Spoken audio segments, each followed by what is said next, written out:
O'zbekiston U17 terma jamoasining guruhdan chiqish imkoniyati qanday? Qatarda bo'lib o'tayotgan U17 Jahon chempionatining ikkinchi tur bahslarida Islombek Ismoilov boshchiligidagi O'zbekiston o'smirlar terma jamoasi Irlandiya yoshlariga qarshi maydonga tushdi. Birinchi turda Paragvay ustidan irodaviy g'alaba qozongan jamoa bu gal ham yaxshi boshlang'ich olishganiga qaramay, natijani saqlab qololmadi va 1-2 hisobda mag'lubiyatga uchradi. Bellashuvning dastlabki qismida o'smirlar tashabbusini qo'lga olib, gol urish uchun bir necha bor xavfli hujumlar tashkil etdi. 20-daqiqada Abbosbek Shukrullayev jamoani oldinga olib chiqdi va O'zbekistonga ishonch bag'ishladi. Biroq ortidan Irlandiya futbolchilari tezlik bilan o'zini qo'lga oldi.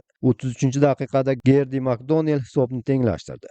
Ikkinchi bo'limda ham maydondagi kurash shiddat bilan davom etdi.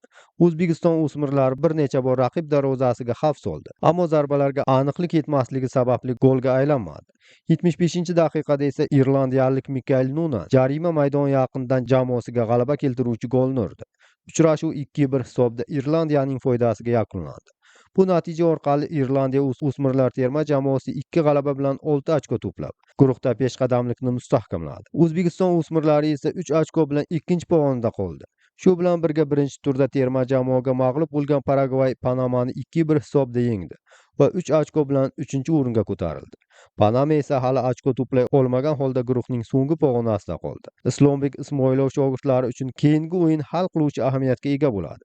Jamoa 11-noyabr kuni Panamaga qarshi maydonga tushadi va bu bahs keyingi bosqichga chiqish masalasini belgilab beradi. O'smirlar Paragvay ustidan qozongan irodaviy g'alabani takrorlab, guruhdan chiqish uchun barcha imkoniyatlarni so'nggi daqiqagacha ishga solishi kutilmoqda. Muxlislar esa terma jamoaning so'nggi o'yinda yangi g'alabani kutmoqda.